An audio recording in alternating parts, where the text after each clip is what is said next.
c'était pas grave. Bonjour tout le monde. Oui, on a toujours les aléas du direct, du wifi, etc. qui nous fait des petits coups. On espère que vous nous entendez toutes et tous. Voilà, on est super heureux de vous retrouver aujourd'hui avec Eve. Bonjour Sandrine. Bonjour Eve. Eve avec qui on avait fait une première vidéo sur la discipline positive qui avait cartonné. Plus de 13 000 vues. Bravo. Waouh. On a appris. Ben oui, elle est toute émue. On a appris beaucoup de choses. La pauvre Eve, elle a un petit peu mal à la gorge, donc elle a les yeux qui pleurent un petit peu. Il faut lui envoyer plein de petits cœurs et de bonnes ondes, justement, positives. Mais c'est l'émotion aussi qui me fait verser des larmes. Et oui. Bon, alors, aujourd'hui, on va parler d'un sujet un peu tabou, qui est la punition, qu'on n'aime pas trop appliquer. Alors, tu vas nous aider, justement, à poser des alternatives à cette méchante punition. Et tu vas nous rappeler aussi ce que c'est que la discipline positive, parce que tout le monde ne connaît pas. Ouais.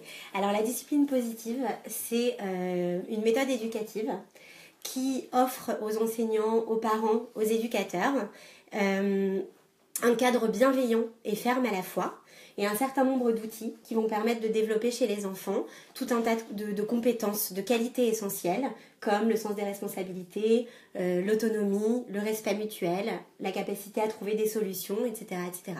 C'est plus qu'une méthode, c'est même une démarche. D'accord, très bien. Et juste, je voulais m'assurer quand même, parce que tu sais, ça devient maintenant habituel. Est-ce que tout le monde nous entend bien? Si vous pouvez juste nous envoyer les petits commentaires, ce serait super. On a toujours peur du son, etc. Vous savez, c'est pas si évident que ça de faire des petits lives. Donc voilà, si vous pouvez juste nous envoyer un petit commentaire pour nous dire si vous nous entendez bien. Alors, quand on parle de punition, Eve, on a toujours un peu l'impression d'être des mauvais parents aussi. Ça, c'est vrai. D'être trop dur, et c'est souvent pour ça qu'on n'a pas envie de punir, justement. Comment est-ce qu'on peut aider les parents à les déculpabiliser? En tout cas, si on ne donne pas de punition, quand même à fixer des règles. Et si on arrive à cette mesure de punition, justement, les déculpabiliser en disant c'est pas grave, c'est normal. Alors, comme tu le dis très bien Sandrine, c'est pas grave, c'est normal. Et alors j'ai envie de dire à ces parents qui culpabilisent qu'ils sont sur la bonne voie. Parce que lorsque je culpabilise, c'est peut-être que j'ai déjà pris conscience des effets négatifs de la punition. Et je pense qu'on a fait déjà la moitié du travail. Alors pourquoi est-ce qu'on culpabilise? En général, c'est parce que la punition, c'est comme un ordre. Dit sur un ton très souvent irrespectueux, pas tout à fait bienveillant, et bien souvent la punition est assortie d'humiliation, de châtiment corporel. C'est vrai que tu as raison, souvent on prend en fait notre enfant sur un fait qu'il vient faire, et puis on est forcément très énervé, donc on a tendance à réagir de suite, c'est pas évident. C'est un peu impulsif quand même. Oui, tout à fait, c'est impulsif, et puis l'enfant d'aujourd'hui n'est pas l'enfant d'hier. C'est-à-dire qu'un enfant aujourd'hui n'est pas soumis à l'autorité comme les enfants d'hier pouvaient l'être. Donc, en général, la punition va venir provoquer chez l'enfant des attitudes exacerbées et parfois même des douleurs. Et lorsque je vois mon enfant avoir mal, en général, j'ai mal. Et ça va venir générer effectivement chez moi une culpabilité. Alors souvent, les parents qui ne savent pas trop, qui ne connaissent pas d'autres alternatives à la punition, vont osciller en fait en général entre une éducation permissive et une éducation autoritaire. Donc lorsque je vais appliquer une éducation autoritaire, je vais être un peu un parent tyran dans un contrôle excessif et ne me supportant plus à un moment donné de m'observer comme parent tyran, je vais donc partir de l'autre côté, c'est-à-dire dans le régime permissif, et puis là, voyant mes enfants devenir de plus en plus exigeants, je vais rebasculer dans le régime punitif, dans le régime autoritaire. Et en général, cette bascule vient du fait, voilà, c'est ça, vient du fait que je ne connais pas autre chose en fait. Et c'est là que la discipline positive intervient. Hey. Voilà, donc la discipline positive va justement permettre une alternative au régime punitif et au régime permissif, c'est-à-dire ce fameux cadre à la fois ferme et bienveillant. Donc, comment ça va se traduire dans la punition? On va peut-être décider ensemble, parents et enfants, à des solutions bénéfiques, à des règles même bénéfiques à toute la famille, qui satisfassent tout le monde. On va orienter nos enfants vers une recherche de solutions, plutôt que les punir de leurs erreurs. Et si on a besoin de décider des choses seul, parce que ça arrive, on est parents, on est quand même la figure d'autorité à la maison, bien sûr, eh bien on va le faire, mais dans le respect. et toujours dans cet équilibre fermeté-bienveillance. Ça me fait penser, tu sais, aux fameuses... je ne sais même pas comment ça s'appelle d'ailleurs dans les parcs. Tu sais, tu as les espèces de... Ouais, c'est ça, exactement. Ouais, tout à fait, exactement. Punition, pas punition. Absolument. Punition, okay. Donc la question, c'est, on ne doit pas forcément... La question, en tout cas l'affirmation, c'est qu'on ne doit pas forcément punir du coup. Eh bien, voilà. Alors, est-ce que la punition est nécessaire Bonjour Amandine. Désolée, hein, je coupe, mais je vois qu'Amandine est connectée. Si vous avez des questions, surtout, vous n'hésitez pas. Hein, on est là pour ça. Absolument. Donc, on n'est pas obligé de punir. Alors, est-ce qu'on n'est pas obligé de punir J'entends dans ta question, est-ce que la punition est nécessaire? Alors, tout dépend si on a envie que nos enfants deviennent des adultes responsables ou des adultes soumis. J'ai envie de te dire, tout dépend de notre objectif. Ok? Alors, simplement, la punition, est-ce qu'elle est nécessaire? C'est-à-dire, est-ce qu'elle marche? Oui, une punition va en général marcher sur le court terme, c'est-à-dire qu'elle va mettre immédiatement un terme à une situation qui est inadapté, à un comportement de nos enfants qui est inadapté. Mais la vraie question à se poser, c'est quels sont les effets de la punition sur le long terme. Oui. Et tadam, je laisse la question en suspens, je ne vais pas y répondre maintenant. Alors, j'entends déjà des parents derrière leurs écrans se dire, oui, ok, mais alors si je punis pas, ça veut dire que je permets tout à mon enfant. C'est vrai, c'est ce qu'on pourrait penser. C'est ce qu'on pourrait penser, c'est ce que certains pensent et c'est légitime. Il ne s'agit absolument pas de ça. Et justement, la discipline positive propose des alternatives à cette punition. Et ce cadre à la fois ferme et bienveillant va encore une fois nous permettre de n'être ni trop permissif, ni trop punitif. Donc, les alternatives de la discipline positive à la punition ne vont pas du tout permettre à l'enfant de tout faire. Encore heureux, parce que sinon, c'est foutu. Là. Bah oui, c'est foutu. C'est la catastrophe. On court à la catastrophe, en effet. Donc, qu'est-ce qu'on attend en fait de nos enfants quand on les punit? On attend qu'ils comprennent que ce qu'ils viennent de faire n'est pas bien. C'est hyper intéressant ce que tu viens de dire. Parce que justement, il y a peut-être la clé là-dedans. En fait, on attend, on attend juste c'est pas qu'on attend, on se dit, ils auraient pas dû faire ça. Juste, on n'est pas jusqu'à ce raisonnement. Enfin, je crois en tout cas. Hein. En tout cas, pour ta part, oui, peut-être que d'autres vont jusqu'à ce raisonnement, mais dans tous les cas, ce qui est important, c'est d'identifier notre objectif. Si notre objectif, c'est de faire comprendre à l'enfant que son comportement à l'instant T n'est pas adapté, alors, qu'est-ce que je vais pouvoir faire sans punir ? C'est aussi ça la question à se poser. Et alors du coup, je vais créer des opportunités d'apprentissage pour permettre à mon enfant de développer un sens des responsabilités et le respecter par la même occasion. C'est-à-dire, tu viens de faire une bêtise, ok ? Plutôt que de punir cette bêtise, qu'est-ce que tu peux en retirer comme enseignement ? Qu'est-ce que tu apprends de cette situation ? Et qu'est-ce que tu peux mettre en place pour que la prochaine fois, tu fasses mieux ? Oui. Et là, on est complètement dans une opportunité d'apprentissage. Oui, mais alors c'est marrant parce que elle a raison, Soledad, qui dit pour l'instant, j'aimerais surtout ne pas me marrer quand ma fille fait une bêtise.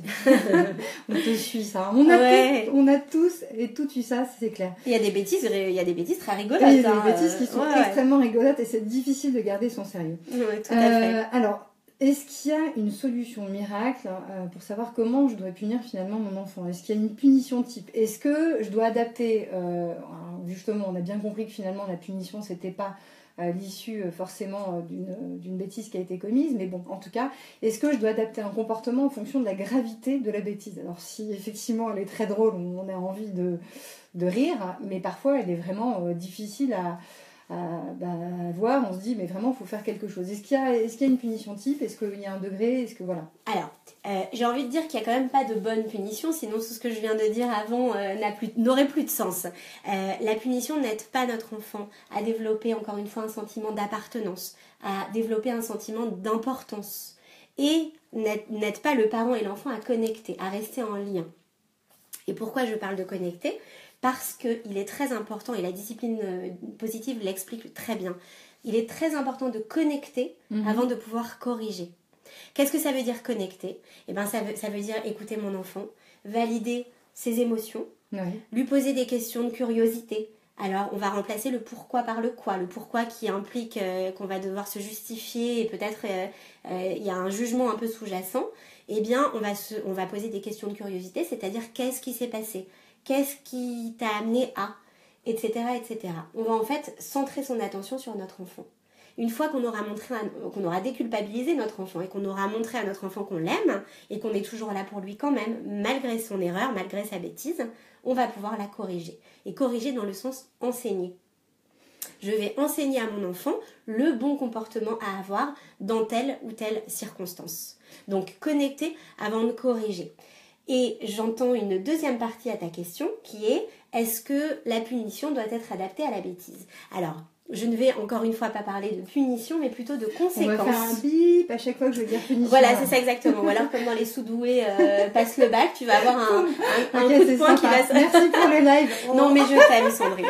Moi aussi, je t'aime, mais il faut me taper. Non, je ne veux pas te taper. Je vais te préserver. Bien sûr, tu as raison. Alors, simplement, donc moi, je vais vous parler plutôt de conséquences. Alors, il y a deux types de conséquences qu'on peut identifier. Les conséquences logiques et les conséquences naturelles. Alors, je vais commencer par le deuxième, les conséquences naturelles. En fait, c'est simplement le fait que l'adulte n'a pas besoin d'intervenir. Par exemple, mon enfant ne va pas réviser ses cours, eh bien, il risque d'avoir une mauvaise note. Donc la conséquence naturelle du fait qu'il ne va pas réviser ses cours, ça sera qu'il risque d'avoir une mauvaise note. Il va donc ici explorer les conséquences de son choix de ne pas avoir seul, de ne pas avoir étudié. Alors certes, je vous l'accorde, c'est très compliqué de voir son enfant se planter. Mais je crois qu'à un moment donné, il faut quand même... Enfin, c'est toujours la même chose. C'est une question d'objectif. Est-ce que mon objectif, c'est de développer chez lui un sentiment, un sens de responsabilité, ou est-ce que c'est d'être dans un contrôle excessif qui va faire que je vais absolument veiller à ce qu'il fasse ses devoirs, mais voilà, qu'est-ce qui se passe derrière? Quels sont les effets à long terme? Et la conséquence logique, qui, elle, fait intervenir l'adulte dans la mesure où on va la décider ensemble, je dirais, pour chaque règle, pour chaque chose. Et elle va pouvoir fonctionner à 4 conditions. La première, c'est qu'elle soit révélée à l'avance. Donc, s'il se passe telle chose, sachez, si vous faites telle chose, sachez qu'il se passera telle chose derrière. Donc, la conséquence est révélée à l'avance. Le deuxième point à respecter, c'est le fait qu'elle soit reliée à l'événement. Donc c'est tout de suite, c'est en lien. D'accord. En lien, pas forcément immédiate, mais en tous les cas, en lien avec l'événement. La troisième, c'est qu'elle soit respectueuse. Le troisième point à respecter, c'est qu'elle soit respectueuse. Et le quatrième, c'est qu'elle soit raisonnable, c'est-à-dire pas démesurée. Alors très concrètement, prenons un exemple. Un enfant qui va mettre par terre son assiette pendant qu'il est en train de dîner. Eh bien, la conséquence logique... Non, ça n'arrive jamais. La conséquence logique va être de lui faire nettoyer ce qu'il a sali. Est-ce que c'est relié à l'événement? Oui. Oui. Est-ce que c'est raisonnable? Oui. Ok. Est-ce que c'est respectueux? Oui, c'est respectueux. Ok. Imaginons qu'elle soit révélée à l'avance. Si, quand vous salirez quelque chose, eh bien, sachez que vous aurez à nettoyer ce que vous avez sali. Et là, j'ai respecté ces 4 points.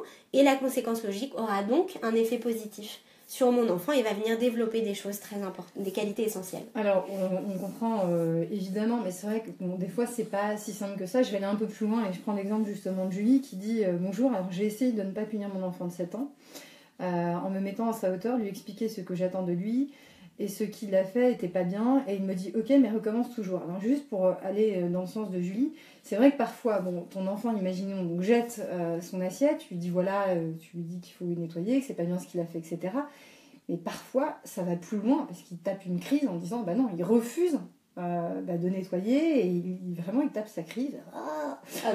Qu'est-ce qu'on fait dans ce cas-là? Alors, d'abord, je tiens à dire quand même que tout ce qu'on évoque en discipline positive notamment, tous ces outils vont fonctionner sur le long terme. Donc l'idée, c'est de ne pas abandonner si on a une conviction, de ne pas abandonner parce que d'abord, vous n'êtes pas seul et surtout, le fait que ça ne fonctionne pas une fois n'implique pas que ça ne fonctionnera jamais. Il faut aussi le temps à laisser l'apprentissage à l'enfant et puis faisons les choses par étapes. On vient de fixer, de faire ce travail ensemble. Attendons que ça fonctionne. C'est pas du jour au lendemain un coup de baguette magique. Ouais, bien sûr. Donc c'est un travail à long terme. Ce que tu disais, un enfant qui dit non, qui refuse de nettoyer ce qu'il a sali, ou alors qui refuse de faire toute autre chose, et qui, comme tu disais, tape une crise, eh bien c'est un enfant qui est en train de nous envoyer un message. C'est très important, j'en parlais l'autre fois lors de notre live. C'est-à-dire que quel que soit le comportement inapproprié, d'ailleurs, un enfant qui refuse de faire quelque chose, un enfant qui fait une crise de nerfs, c'est un enfant qui nous envoie un message. Mais pourquoi il ne peut pas juste prendre une petite lanterne et envoyer un signal rouge plutôt que de se taper une crise? Alors, c'est très intéressant ce que tu dis, Sandrine, parce que ça peut tout à fait être un outil qu'on peut mettre en place en famille. Voilà, un signal, un signe, quelque chose qui montre, qui dit sans avoir à hurler, ok là je sens que je suis en train de me mettre en colère, ok là il y a quelque chose qui va pas, signal d'alarme, ça peut être un panneau, ça peut être une lampe, ça peut être tout ce qu'on veut, vous soyez créatifs. En tous les cas, oui, ça peut être un outil, tout à fait. Alors, en tous les cas, ce qui est important dans le comportement inadapté de l'enfant, c'est d'essayer de comprendre quel est le besoin qui se cache derrière. Et de comprendre tout de suite. Et de le comprendre tout de suite. Alors, c'est pas toujours évident à décoder, mais en tous les cas, de centrer encore une fois son attention sur notre enfant. Et rappelez-vous ce que je viens de vous dire, connecter avant de corriger. Alors, il y a Aude, Marilyn qui dit dur quand les conséquences naturelles ne conduisent pas à une remise en question. Et comment déchiffrer ce message ? Je crois que Ève, elle essaie de répondre dans l'immédiat. De toute façon, un enfant qui comme ça a un coup de colère ou qui fait une chose qui n'est pas conforme à ce qu'on attendrait, c'est un message. Et c'est un message. C'est un message. Et après, c'est vrai que c'est pas facile de le déchiffrer. Mais en tous les cas, moi j'invite les parents à avoir confiance en leurs ressources, parce que je pense que les plus grands experts de l'éducation des enfants, c'est quand même les parents eux-mêmes. Et que parfois on est effectivement un peu perdu. On ne sait pas comment agir sur le moment. Et j'invite encore une fois ces parents qui ne savent pas comment agir sur le moment, à ne pas agir sur le moment. C'est-à-dire que lorsqu'on ne sait pas faire sur le moment, il vaut mieux ne pas faire sur le moment. Et quelquefois, un temps de pause, et j'en ai aussi parlé la dernière fois, c'est-à-dire le fait de se dire, ok, là je me sens pas respectée par mon enfant, il y a quelque chose qui coince, je vais me respecter moi-même dans ces cas-là. Et comment je vais me respecter moi-même ? Eh bien peut-être je vais m'extraire de la pièce, je vais partir ailleurs, parce que je n'accepte pas qu'il me traite de cette manière. Alors je vais lui dire, je pars de cette pièce parce que je n'accepte pas que tu me traites de cette manière. Il faut pas hésiter à répéter. Absolument. Ouais, je comprends. Ça aide beaucoup. Bon, après, ce que je me disais finalement dans ce que tu dis, c'est que finalement on demande beaucoup à nos enfants, et c'est normal, hein, on n'est pas là pour... Mais simplement, nous aussi parfois, on est en colère vis-à-vis des autres, vis-à-vis de soi-même, et on a tendance à oublier qu'aussi parfois on peut être nous aussi un petit peu énervé, un petit peu frustré, et on comprend pas toujours le message qu'il y a derrière. Donc bien en sûr. Fait c'est aussi se dire moi aussi j'ai des moments où je suis en colère, où je suis pas bien, etc. Et ça peut aider aussi à comprendre pourquoi son enfant ne l'est pas non plus. Absolument, ce que tu dis est très important, c'est-à-dire que il va falloir développer, si on veut en tous les cas sortir de ces régimes soit punitifs, soit permissifs. Il va falloir autant identifier les besoins de nos enfants qu'identifier nos propres besoins, les formuler. Ça aide beaucoup de formuler ses besoins. Bien et sûr. Effectivement, lorsque nous, on est comme ça, c'est-à-dire on a les émotions au plafond, on est très en colère, on a besoin de calme, etc. Partir, encore une fois, est un outil que la discipline positive propose et l'éducation positive en général. Sortir de cette pièce, ou alors mettre en place, encore une fois, avec nos enfants, dans le cadre qu'on va fixer ensemble, eh bien, un outil qui va nous permettre effectivement de se sentir mieux pour pouvoir derrière reprendre ce qui s'est passé. Donc en fait, c'est vraiment un comportement régulier qu'il faut avoir. Absolument. Ouais, c'est régulier, mais après, encore une fois, c'est pas parce qu'à un moment donné, on va soit démissionner, soit au contraire complètement partir dans un autoritarisme aigu, j'ai envie de dire, que ça va foutre en l'air notre éducation. Non, on peut travailler sur le long terme et puis une fois n'est pas coutume. Une fois n'est pas coutume. Mais justement, c'est peut-être ce qu'on va répondre à Marlène qui lui dit elle est partie chez l'opticien tout à l'heure pour choisir des lunettes pour sa fille, avec son petit frère de 2 ans et demi. Alors déjà 2 ans et demi, c'est un âge souvent aussi où il se révèle en tant que... Enfin, je crois, je suis pas psy, mais en tant que petit individu, etc. Et donc, ils ont tendance justement à montrer leur caractère, leur comportement. Et donc, cette maman Marlène lui dit, je lui ai donné des consignes de regarder avec les yeux et de garder les mains sur son doudou afin qu'il ne touche pas à tout. Et il a forcément touché à tout. Alors, comment faire ? C'est pas facile, on peut pas non plus détenir. Non, c'est-à-dire qu'effectivement, je ne peux pas détenir la clé de chacune des situations. Simplement, effectivement, mettre des mots sur les choses. Je pense que cette maman a tout à fait compris l'intérêt de mettre des mots sur les choses. Alors, ça veut pas dire que ça va toujours fonctionner, mais comme tu le disais, la répétition, ne pas lâcher, voilà, c'est vraiment tenir sa position quand on est certaine qu'elle est respectueuse et qu'elle est nécessaire. Eh bien, voilà, je te fais confiance. Mettre aussi son enfant en capacité, lui faire confiance, lui dire, je sais que tu peux ne pas toucher à tout ça, et éventuellement l'orienter vers une recherche de solutions. C'est interdit de toucher à ses lunettes. Qu'est-ce que tu penses pouvoir faire pour t'aider à ne pas toucher à ses lunettes? Justement, c'est intéressant ce que tu dis. Moi, j'ai peut-être une astuce. C'est pas une astuce miracle, mais je l'ai en tout cas expérimenté sur ma fille. C'est une petite souris, mais évidemment, je suis maman, donc moi aussi je teste.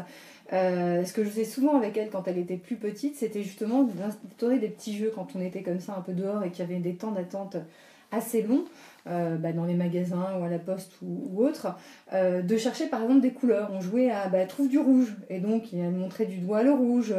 Là pour le cas c'était les lunettes rondes, et elle montrait, etc. Et même si c'est pas facile, parce qu'il faut aussi être concentré évidemment sur autre chose, ça permet quand même à l'enfant de penser à autre chose, à s'occuper et occuper en fait sa tête plutôt qu'occuper justement ses gestuels, etc. Donc, et ça va même plus loin, parce que dans ce que j'entends que tu dis, c'est aussi que tu décentres l'attention de ton enfant, tu la réorientes vers autre chose, tu utilises le jeu qui fonctionne en effet très très bien, et tu fais appartenir ton enfant à cette situation. Lorsque je suis chez l'opticien pour moi, et que d'un coup mon enfant je le mets de côté parce que là tout de suite je ne peux pas m'occuper de lui, alors d'abord ça peut être parlé, ça peut être dit, là je ne vais pas pouvoir m'occuper de toi, mais je m'occuperai de toi dans 5 minutes, dans 10 minutes je serai disponible pour toi. Il y a quelque chose de très rassurant. Et aussi, le fait de faire un jeu avec lui, de lui confier une espèce de mission dans le jeu, c'est aussi le faire appartenir à cette situation, l'associer, l'investir. Et c'est très important pour qu'il puisse justement ne pas aller vers des comportements inappropriés qui sont ni plus ni moins des stratégies pour exprimer effectivement un sentiment de non-appartenance ou autre chose encore. Bien sûr. Pourquoi pas. Bon, et puis des fois aussi, il faut quand même le dire, quand vraiment ça devient difficile, et on l'a toutes et tous connu, on le répète, il n'y a pas de truc type, ça n'existe pas, le monde parfait. Parfois, quand on est parent, on a juste envie de lâcher aussi, parce qu'on est fatigué, parce qu'on en a marre des cris, des larmes, des crises de colère, etc. Alors là, je te donne un exemple d'un papa qui nous a dit sur l'application 0+0, je ne supporte plus d'entendre ma fille de 5 ans hurler dès que je fais autre chose que des pattes, les fameuses pattes. Ah, les pattes, ouais, ça marche bien, les pattes. Ouais, ça marche bien. Heureusement qu'il en existe plein de formes, ça permet de varier un petit peu les repas. C'est sûr, et puis on peut faire des pattes vertes, etc. Bon. Mais en tout cas, je le comprends, ce papa. C'est super dur de ne pas démissionner après sa journée de boulot, ou même sa journée à la maison pour les mamans, parce que c'est hyper fatigant. On a super envie de démissionner des fois, dire. Eh oui, alors j'invite tous les parents qui démissionnent parfois à déculpabiliser tout net. D'abord, comme tu le disais, on a tous nos limites, et on a tous globalement les mêmes limites. La fatigue, l'énervement. On en parlait avant le live. On en parlait avant le live. On était toutes les deux les cernes au parterre, jusqu'au parterre. Donc, simplement, effectivement, on a tous des limites, on a des journées harassantes quand on travaille, et même quand on ne travaille pas d'ailleurs, on occupe nos journées, on est fatigué, etc. C'est une limite. On a parfois juste envie que ça s'arrête. Et c'est normal. Et on est tous, qu'on soit un fervent admirateur, un fervent pratiquant, j'ai envie de dire, de l'éducation positive ou non, ça ne change rien. On a tous les mêmes enfants et on a tous les mêmes limites parfois. Et puis, alors, je vais vous redire ce que je disais tout à l'heure. Ce n'est pas parce qu'un jour on va démissionner que cette situation, que nos enfants vont nous marcher dessus jusqu'à la fin de nos jours. Non. Voilà, ça peut arriver. Encore une fois, poser des mots peut vraiment aider. Alors, j'ai envie de donner quelques outils à ce papa. Oui. Ça serait pas mal. Qui va aider beaucoup d'autres parents. Qui pourront aider d'autres parents. Pourquoi ne pas investir votre fille dans la routine du repas, par exemple? Je vais lui demander de m'aider à poser la table, je vais lui demander de m'aider à préparer le repas, à cuisiner, de m'aider à débarrasser la table, etc., etc. Encore une fois là, je vais venir développer chez elle le sens des responsabilités.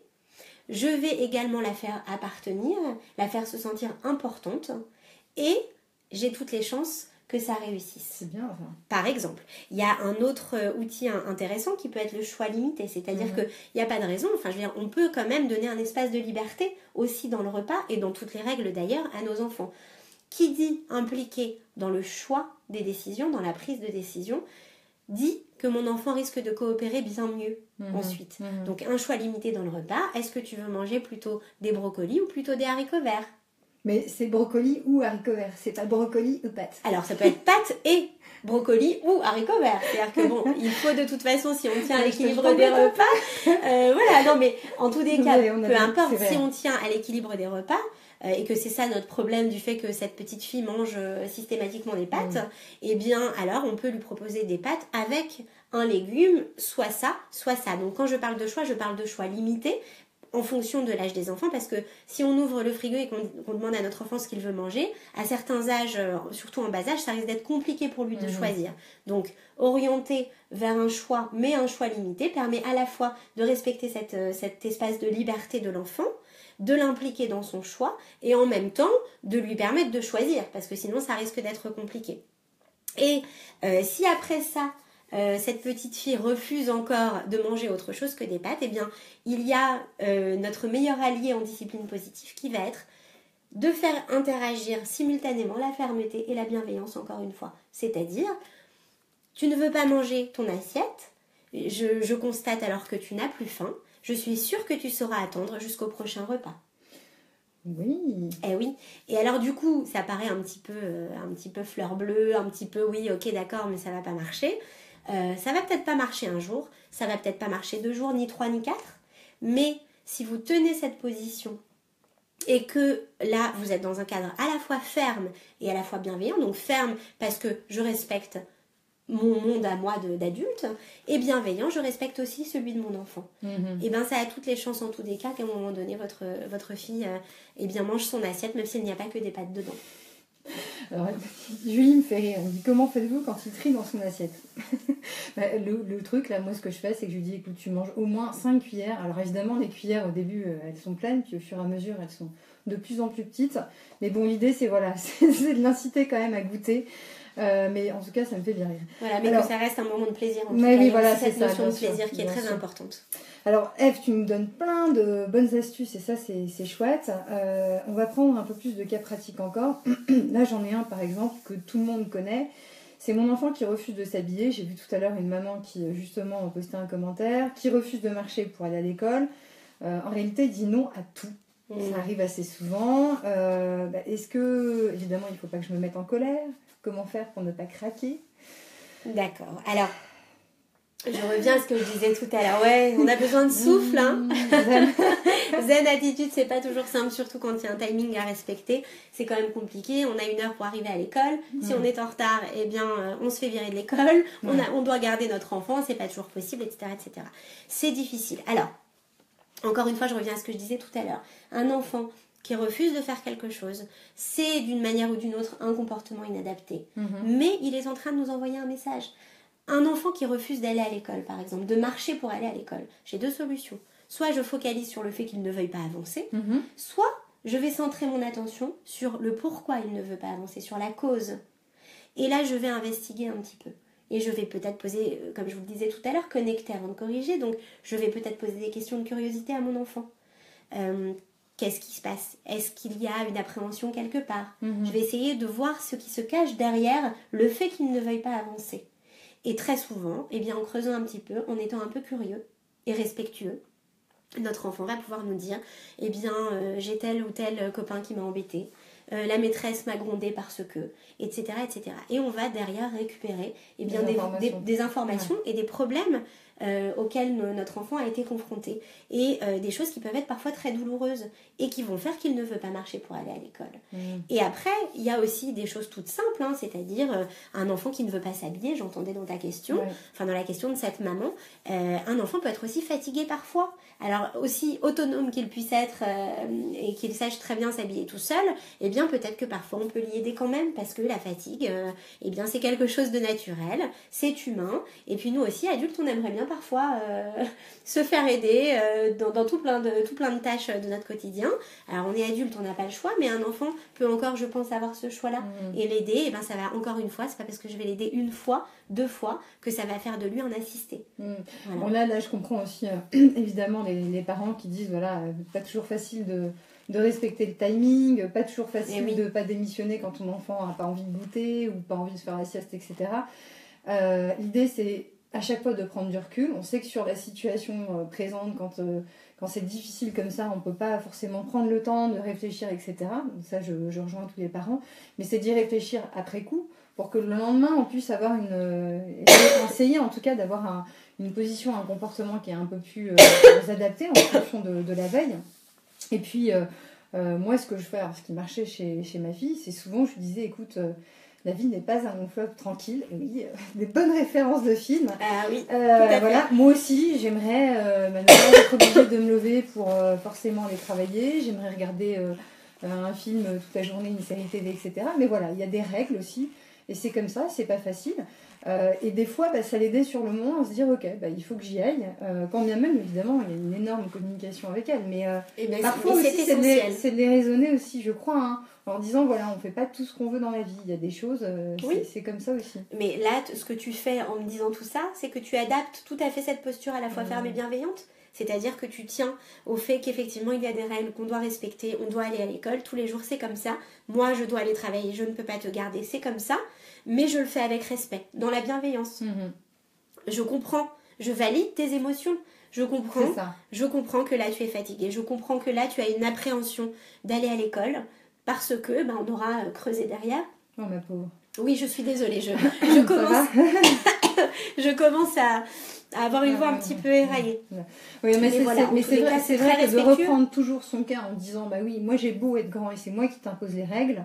Moi aussi j'en ai par ailleurs des règles et c'est comme ça. C'est un peu la vie qui veut ça et heureusement d'ailleurs. Sinon tout partirait en sucette, on partirait en pyjama le matin. Oui, mais cela dit, un enfant qui refuse de s'habiller, si le fait qu'il refuse et que je ne peux pas non plus l'aider parce qu'il n'accepte pas mon aide, le fait qu'il parte en pyjama à l'école, alors certes ça peut être pour nous très humiliant, mais pour lui pas forcément, et ça peut être une conséquence naturelle. Bien sûr. Ou alors, non, plutôt une conséquence logique. Je dirais, une conséquence logique, mais alors il faudra encore une fois qu'elle respecte les fameux 4 points dont on a parlé juste avant. Alors, on aborde la dernière problématique, le questionnement qu'on a aussi, c'est souvent en fait, pas souvent, mais ça arrive quand même dans les couples que ça soit toujours la même personne qui impose avec bienveillance ces fameuses règles. Et ça peut être fatigant. C'est pas terrible, ça, c'est pas très très bon. C'est pénible pour la personne et c'est pas très bon. Ni pour l'enfant, ni pour la personne qui impose les règles. Oui, alors déjà, j'entends dans ta question imposer des règles. Alors c'est sûr que si on impose les règles, encore une fois, ça risque de ne... Ça c'est fait. Je suis désolée Sandrine, mais alors là, je comprends la difficulté. Par contre, si on élabore les règles ensemble, on risque déjà d'être un petit peu plus aidé par nos enfants. Alors, je dis toujours, et j'ai souvent ce genre de questions, je dis toujours qu'il vaut mieux qu'un parent pratique la discipline positive dans son quotidien que 0. Et c'est déjà ça de gagner. Et si on n'est pas en cohérence avec son conjoint, et ça arrive, et moi-même ça m'est arrivé dans les premiers temps, jusqu'à ce qu'effectivement il voit les bienfaits de la discipline positive dans notre quotidien et dans l'éducation de nos enfants pour qu'ils finissent par être convaincus et appliquer certaines choses et être en accord avec moi-même. On est passé par cette étape, mais de toute façon je suis certaine que le fait d'être au moins 1, c'est déjà bien mieux que d'être 0. Dans ce... Voilà.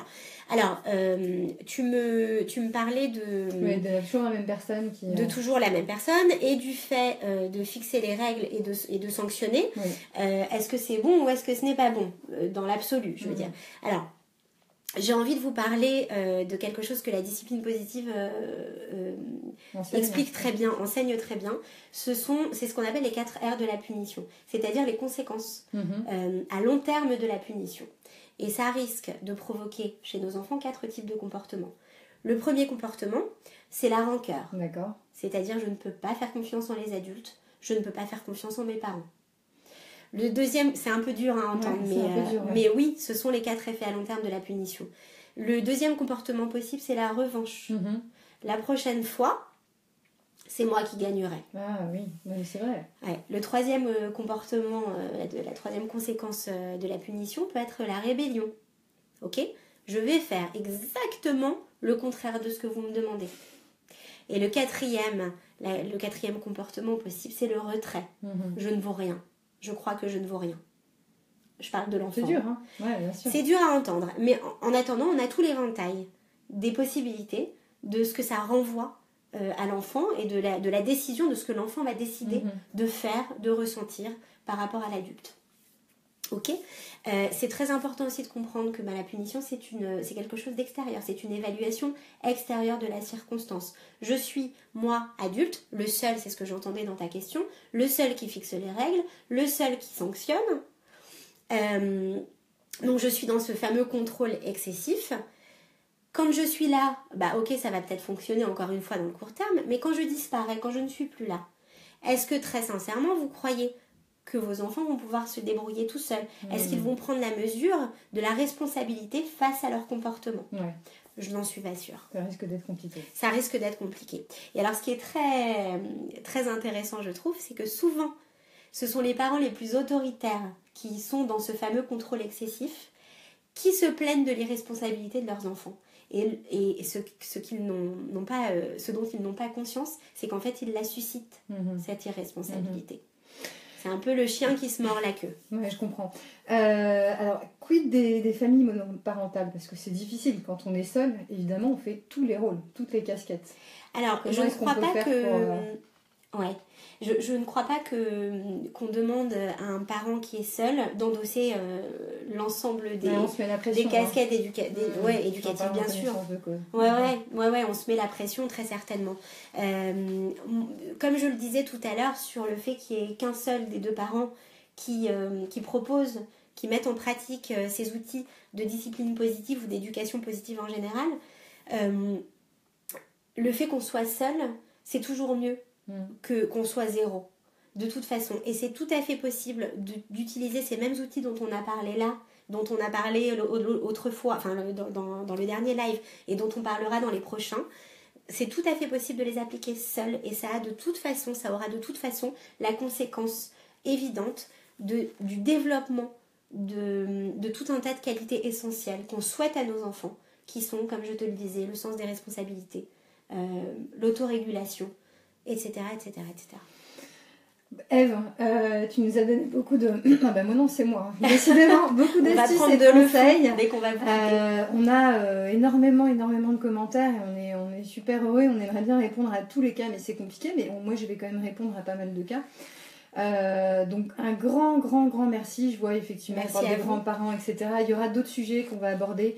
Suivez-nous surtout, partagez la page Facebook. On arrive à plus de 43 000 maintenant. Waouh, bravo. Et n'hésitez pas à vous poser vos questions dans l'appli 0+0, application mobile gratuite, je le répète. Voilà, et on est super heureux de pouvoir rendre service.